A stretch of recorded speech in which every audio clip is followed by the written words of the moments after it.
between me and Marco at all. And so whoever reported that, whoever the sources were, who said... Thank you. Thank you so much. What a turnout. What a turnout. Wow. Thank you. I want to thank Paul. Boy, I'll tell you. I love tough people. You need tough people, and he's a tough cookie. And when we got his endorsement, we were thrilled, I will tell you that. He's a great guy. You know, I was doing a little bit of a thing called a debate.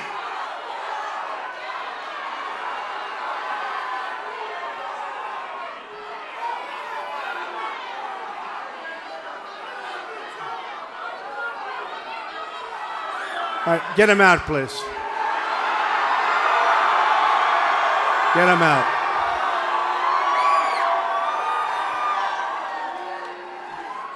What are they doing, right? What's the purpose? What are they doing? Well, he gets a little television time, I guess. But, you know, I was going to the debate, and I was going directly in from Florida. I'm down in Florida. We're campaigning. We're doing really well in Florida. We're campaigning against a guy that has the worst voting record in the history of the state of Florida, named Rubio. I call him lightweight. He's a lightweight. But got the worst record in the history of Florida, so I don't know. I should do well there. Let's hope I do well there. I love Florida. But I was going to Detroit, and I said to my people, I have to stop in Maine. I just had to stop in Maine. So I wouldn't say that it's a very direct route, would you say? Instead of going this way, I went this way, and that is good. I'm so glad. And you know, to put this incredible sold-out crowd, and you have thousands of people outside, to put this crowd together in a period of, 24 hours is pretty amazing. And Maine is amazing. You know, Maine is one of the most beautiful places on earth. And people don't realize how large your land mass is. I was talking to Paul. As large as all of New England, when you think of it. That's some piece of land. Can I buy some, please? Can I buy some? Can I buy some?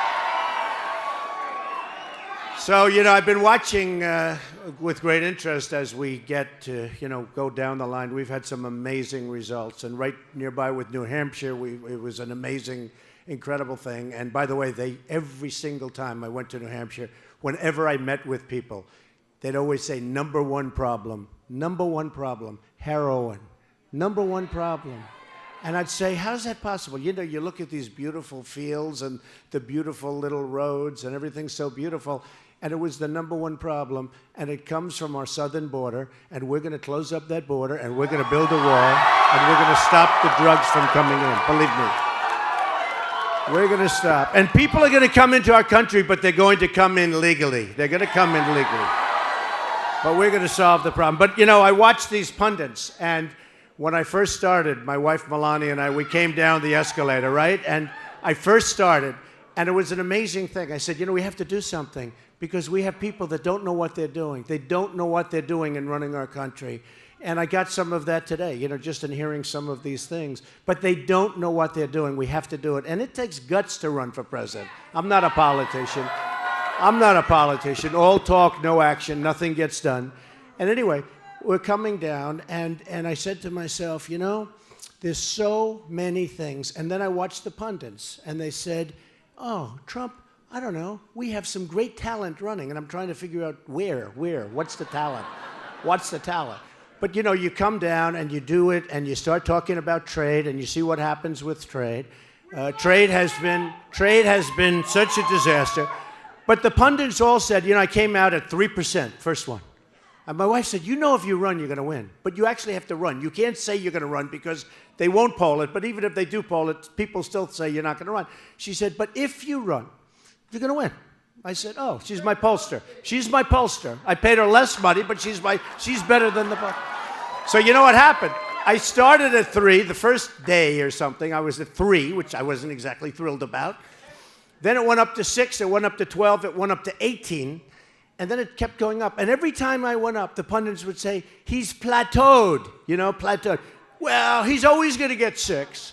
That's a 6 solid group. Then I went up to 12. Well, you know, that's a solid group. Then I went up to 24. And he said, and don't forget, that's with 17 people. We had 17 people. That's a lot. 24 with 17 people is pretty good.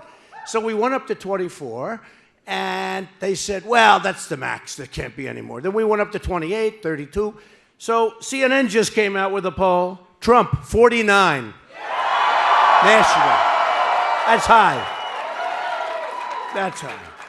And, you know, I'm very proud of it because this is not a plateau. This is a movement. We have a movement going on, folks. Time magazine did a story recently, a couple of weeks ago, talking about what's going on, and they've never seen anything like it. People have never seen anything. They say, actually, and I don't think I'm exaggerating this at all, and I don't want to exaggerate, but many of the great writers, of which there are very few, because the media is among the most dishonest people I've ever dealt with, but they said that in the history of this country, there's never been anything like this, what's happening. We were in Huntsville, Alabama the other day. We had 35,000 people. 35,000 people. We went to Arkansas, which you saw we won. Oh, is that another one? Oh, yeah. All right, get them out. Get them out. Get them out. They just don't stop. All right, get them out. Thank you. Bye-bye. Bye-bye. Terrible. Incredible. Now, you know, you can be nice. But if you're nice, they'll say, oh, you were so soft. Then you can be vicious. Get out of here, right? And then they'll say you were too harsh. So I've developed a nice, all right, please get them out.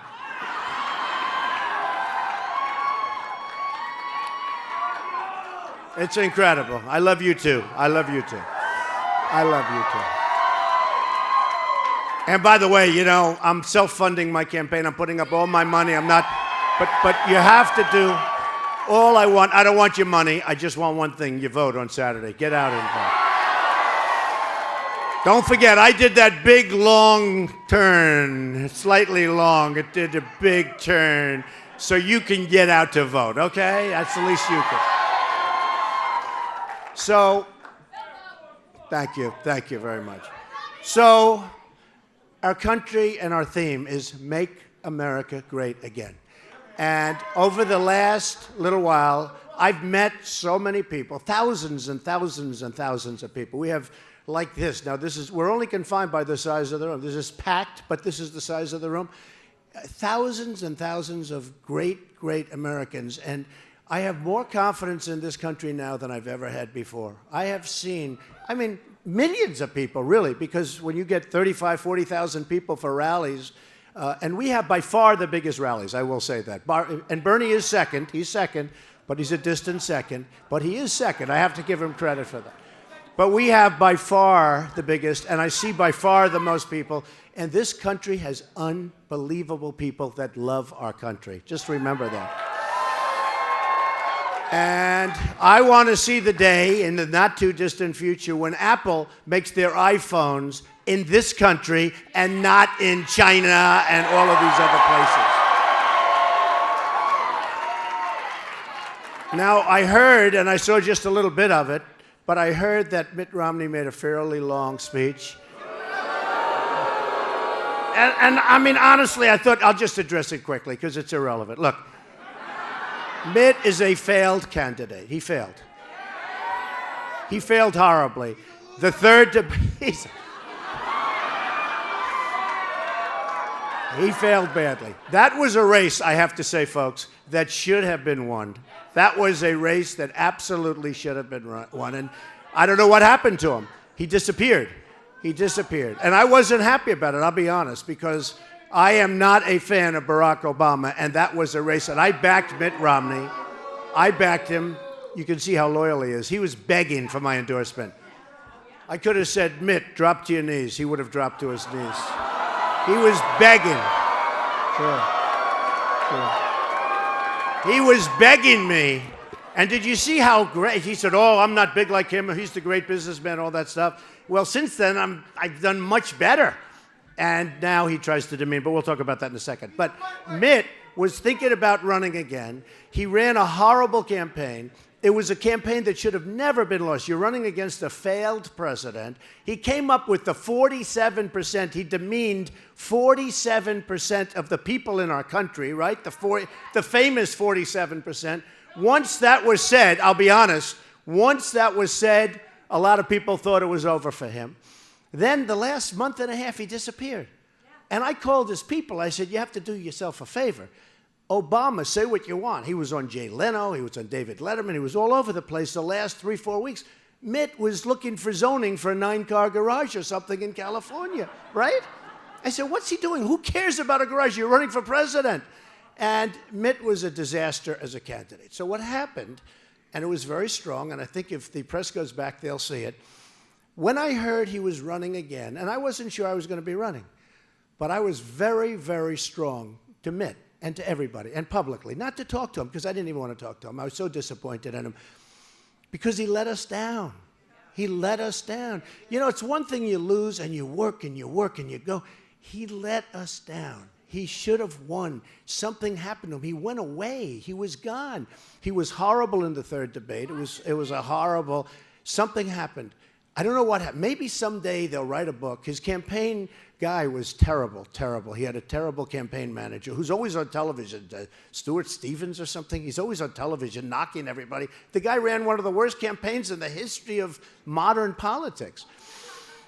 And Mitt ran, probably it was the worst run that most people have seen, because most people thought that the Republican candidate would win. So when Mitt started raising his head a few months ago, I was very strong. I said, Mitt Romney should not run. He's a choke artist. And I said it very strongly. I wanted to keep him in. And then Jeb Bush actually convinced Mitt not to run. Can you imagine? Jeb sold him. Jeb, he's a good salesman. See, now that he's out, I'll say Jeb's a good salesman, right? He's a high-energy salesman.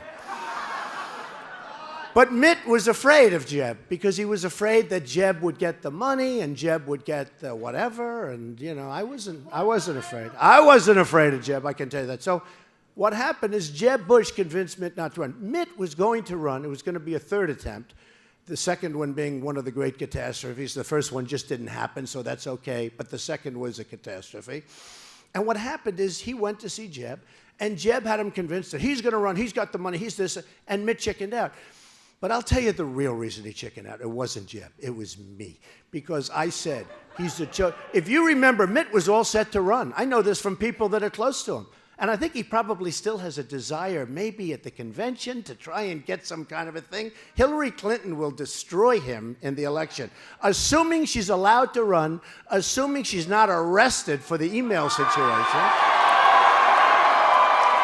which is so terrible. Which is so terrible. I mean, so terrible. But let's assume that the Democrats are going to protect her.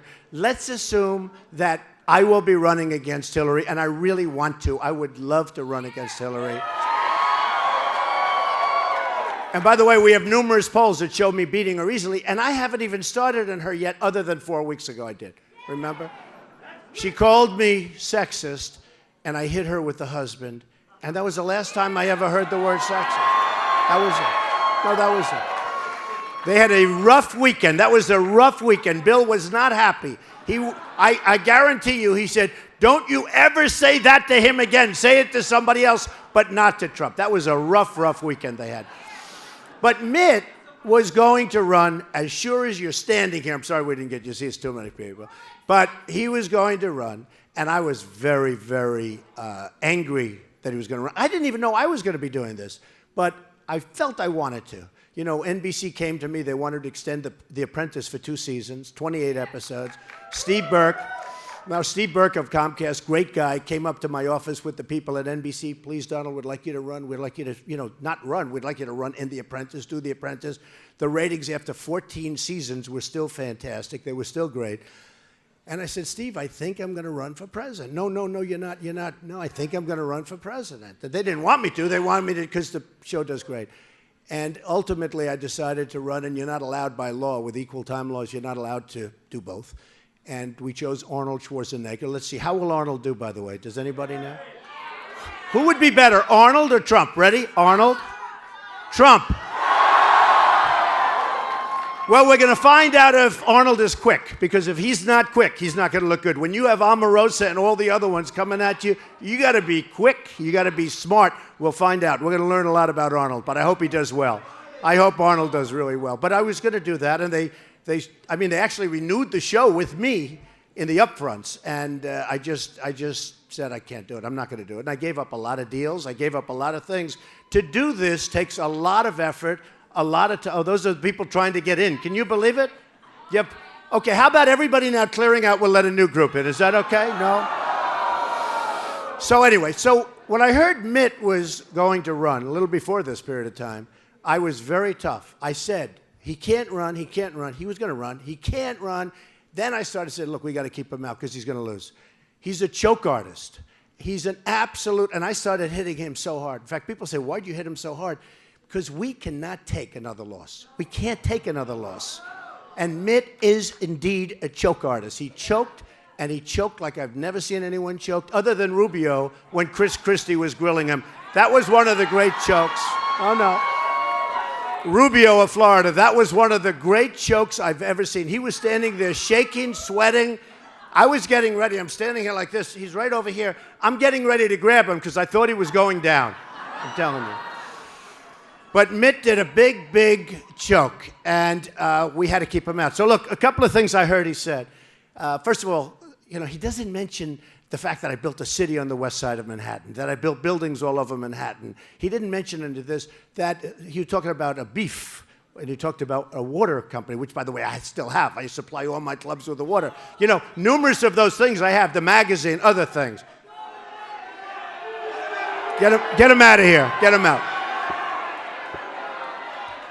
Get him out. Hey, by the way, speaking of Mexico, I won the Hispanic vote by far in Nevada, right? We won the Hispanic vote in Nevada in the polls we won Nevada, we won South Carolina, we won New Hampshire. Then we had the big Tuesday where we won a tremendous number. And I have to tell you this. So ultimately, Mitt chickened out.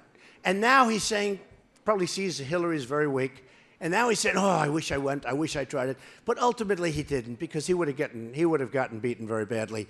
But I'll tell you what, a couple of things were mentioned that we have to discuss. First of all, when he talks about me, I wrote just a couple of them down. When he talks about me, they don't want to talk about 92-story buildings all over the place. They don't want to talk about the Bank of America building in San Francisco, 1290 Avenue of the Americas.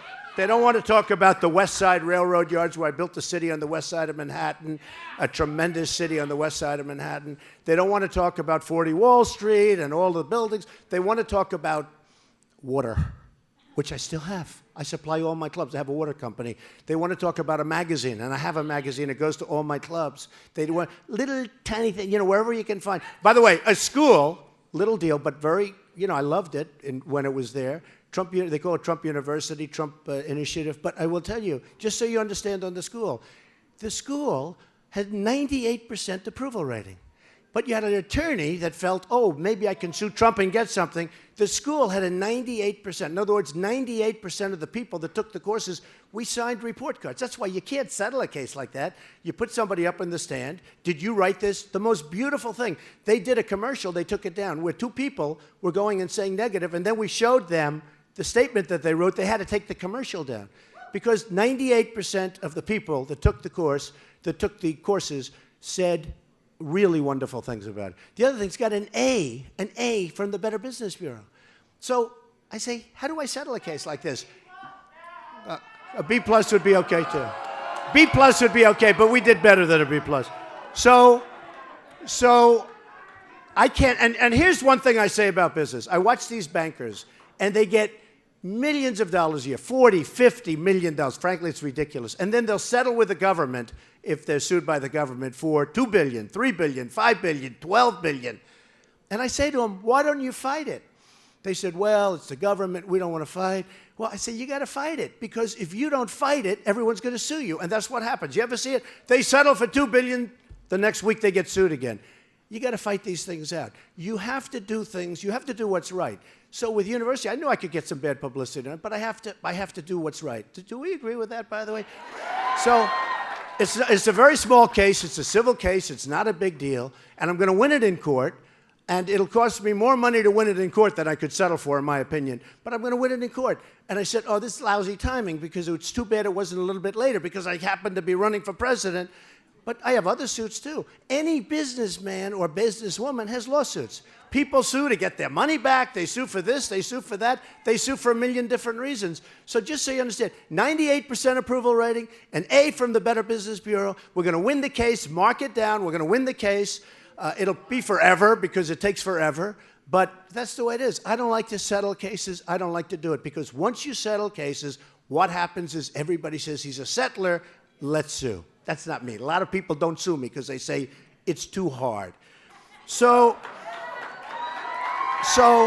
one of the things that Mitt brought up, which I think is so serious, he said about trade. We have to keep trade. Nobody knows more about trade than me. I mean, I made so much more money than Mitt. You know, I have a store that's worth more money than Mitt. It's a store. And actually, it was funny because I made that statement jokingly when I was in Iowa. And the Des Moines Register, a paper that's actually a terrible paper if you want to know the truth, but they called up, they said, oh, that's a terrible statement. That's a terrible statement for you to make that statement about. And the people put me on. I said, what are you saying? They said, you said you have a store that's worth more than Mitt. So let's say Mitt's worth $150 or $200 million. I said, what's he worth? They said, $150 million. I said, yeah, the store's worth much more than him. It's on Fifth Avenue, you know, it's Gucci, the Gucci store. So I said, yeah, it's worth much more. We don't believe a store is worth $150 million. I said, well, go ahead, go get a couple of, they actually went out, got 3 appraisers, and they said, you know what, that store is worth from $400 million to $1 billion too. And by the way, this isn't me talking. You can go check your local Des Moines Register if it's still open. I'm not sure it's still open. But anyway, but I built an amazing company. And you know, one of the reasons you know it's amazing, the hottest development site, probably in the history of the General Services Administration, the GSA, that's the government service, is the old post office site. That's where the post office is built in Washington, D.C., an entire block fronting on Pennsylvania Avenue. In other words, if I don't get there through the White House, I'm getting there anyway, okay, folks? And fronting on Pennsylvania Avenue, one of the most beautiful buildings in the country, and incredible. It's a landmark building. And the GSA, for many, many, many years, has owned it. And they've wanted to develop it for 30, 35 years, and it just sort of never worked out. Big job, and never happened. And then they went to bid.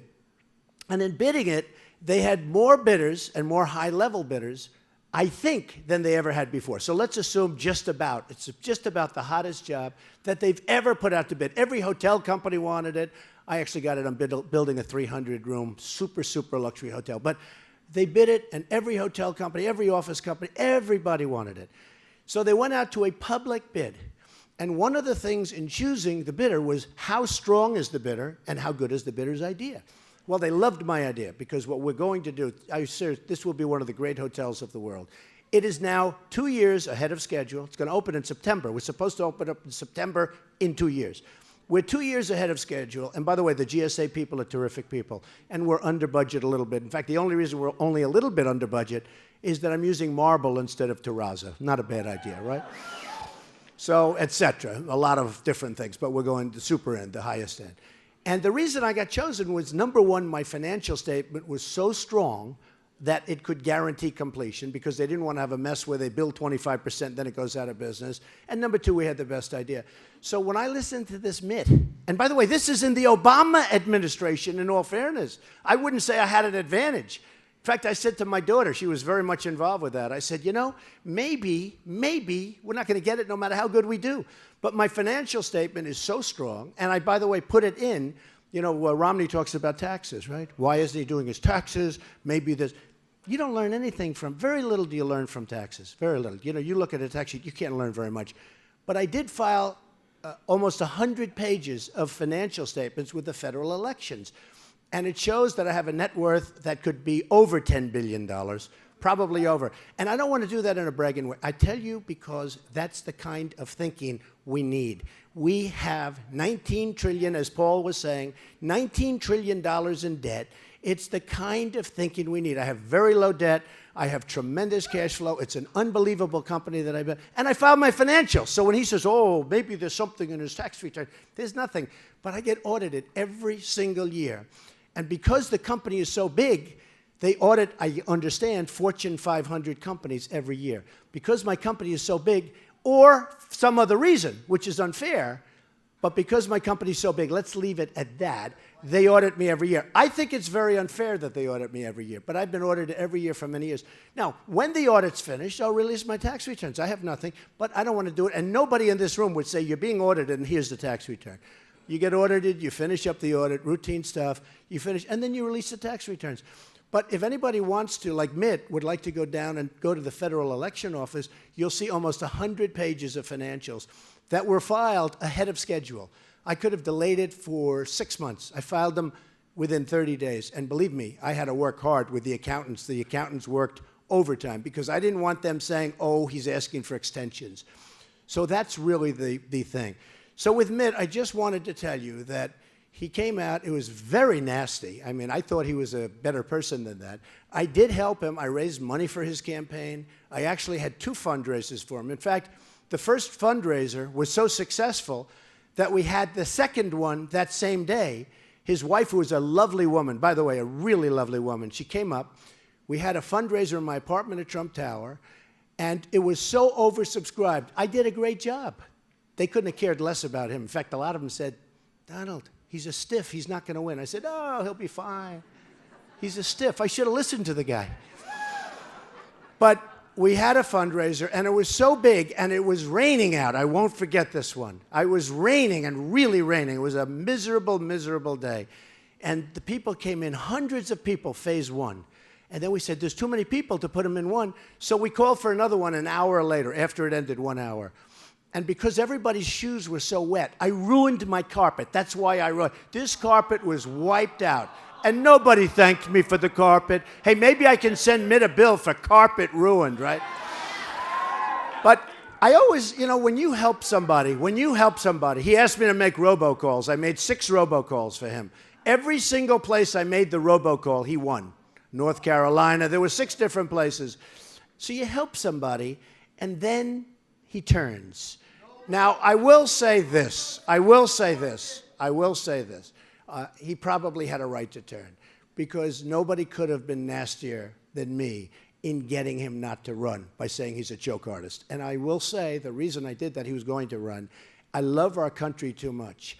If he would have run, and even if he would have won, it would have been bad. He doesn't have what it takes to be president, that I can tell you. He doesn't have what it takes to be president.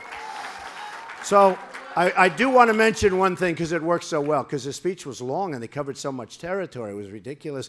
And you're right, he didn't mention any of the many, many, many buildings. We're building now over 120 jobs, and in the works, over 120 jobs all over the world. We just got Turnberry in Scotland, one of the great places of the world. Doral, where they're having the tournament today, by the way. They're having the World Golf Championship today. And I'm in Maine. I'm in Maine with you. I don't know.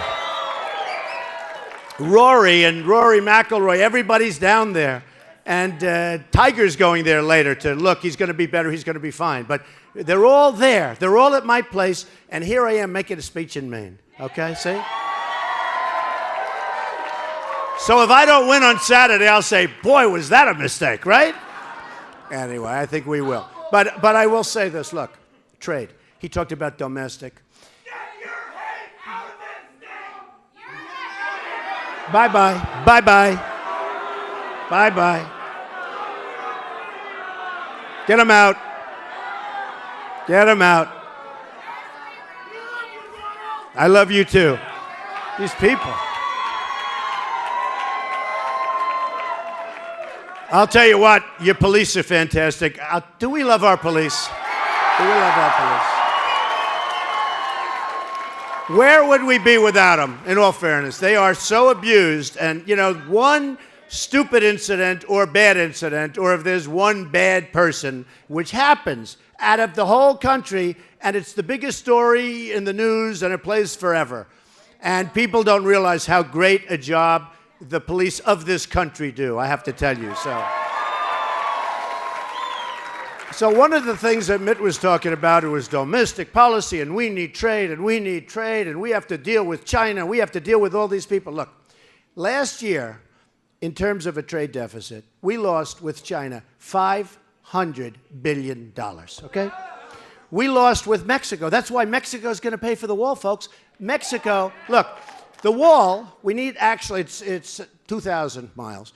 We're going to pay, we need 1,000 because we have a lot of natural barriers. Just so you understand, wall's going to cost $10 billion. It's expensive wall. That's going to be a Trump wall. I'll bring it in under budget, ahead of schedule too, by the way. But it's going to be, I have to name it after myself because maybe, you know, like, should I name it after myself? I don't think so. We want more than a wall. But we're going to have a real wall, and it's going to be a great wall, and it's going to work. And we're going to stop drugs from pouring into Maine and New Hampshire and all these places. It's going to work. Believe me, it's going to work. Walls work. Properly done, walls work, and it's going to happen. But just so you understand, they come up to me, and they say, but Mexico will never pay. The politicians, people that are on the dais with me. But Donald, first they said there's no wall, right? You can't build a wall. How can you build a wall? China built a wall that's 13,000 miles long 2,000 years ago. We can't do one that's 1,000 miles, right? Believe me, we can. So now they realize that. And the other day I hear this guy Cruz saying, we can't build a wall. And then I hear him saying, we're going to build a wall. And my wife came, darling, could you come back and listen to this? We're going to build a wall. First time I heard him say that. And I don't know if Rubio said it. I think Rubio's got bigger problems than worrying about walls. But now, all of a sudden, they're talking about walls. But here's the thing. We have, with Mexico, a $58 billion trade deficit. If the wall costs $10 billion, that's a tiny fraction. If the wall costs $10 billion, I guarantee you, folks, that Mexico is going to pay for the wall, just as sure as you're standing there. Now, a politician wouldn't say that. And you saw this Vicente Fox, the previous president, who, by the way, threw a horrible word out. He threw the F word out, okay, the F-bomb. He threw the F-bomb. Can you imagine if I used that word? Man, that would be a big story. That would be all over the world. He threw it out, nobody cares. And then we had our vice president apologize to him. Now, look, I love Mexico. I love the Mexican people. I have many, many hundreds and hundreds and hundreds of Mexican people. Thousands over the years, thousands have worked for me. The Hispanics are phenomenal people. I told you, I won the poll in Nevada. These are phenomenal people. I won Nevada, and I won with the Hispanics, which is so good, right? So good. But look, here's the problem. Their leaders are too smart for our leaders. We're getting killed at the border. We're getting killed on trade. Nabisco is moving in from Chicago. They're closing their big plant. They're moving in. You look at Ford. Ford's building a massive, massive car complex there. That means they're closing places in Michigan, great places, Michigan and other places, and they're closing and they're going to Mexico.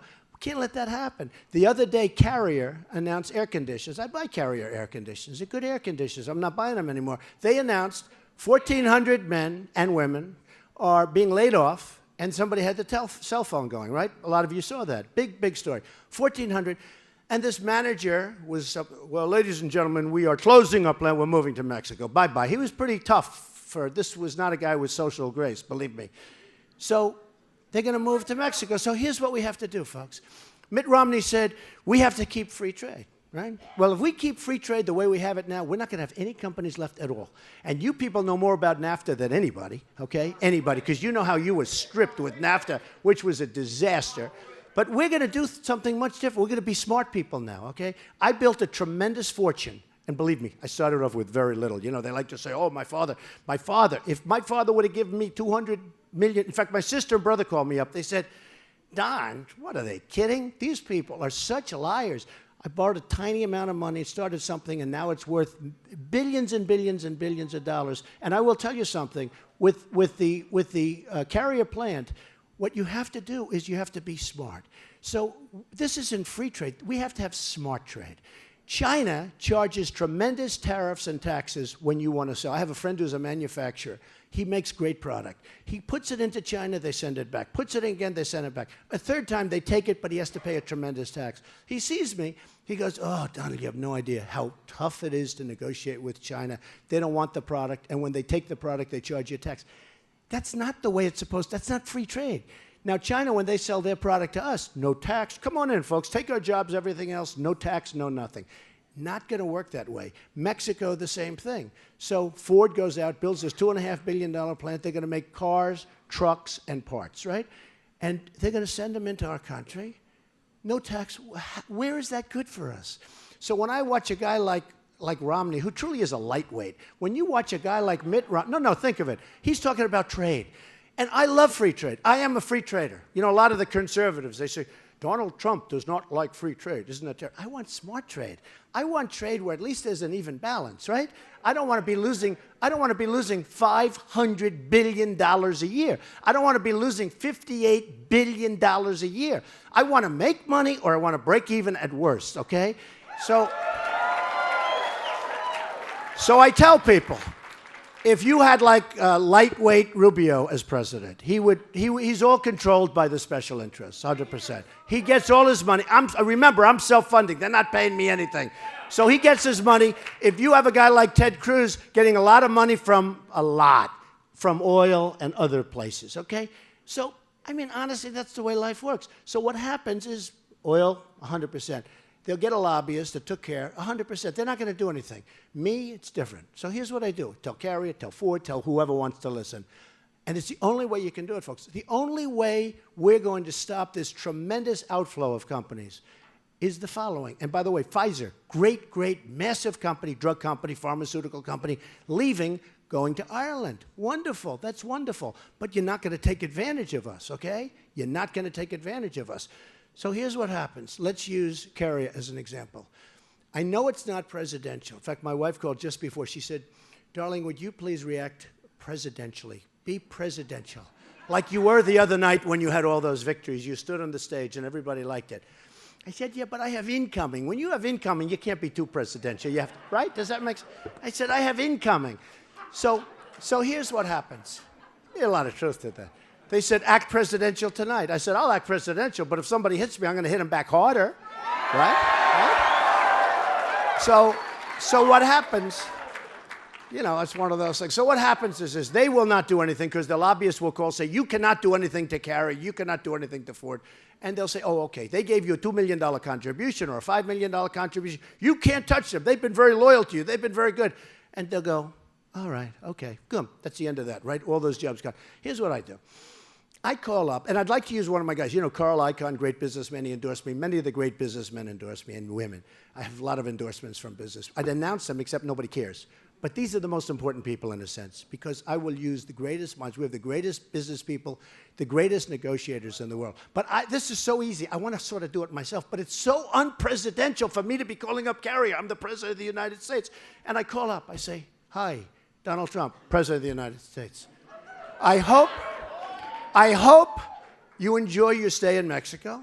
I hope you build a beautiful, beautiful factory, beautiful plant. And I really want to wish you well. But let me just tell you something. You moved out. You heard 1,400 people. These people were devastated, by the way. I watched it. And they've done a great job. You've heard 1,400 people. And there's no free trade because it's a totally imbalanced. I mean, their politicians are so much sharper and smarter and street-wise than ours. I said, here's the story.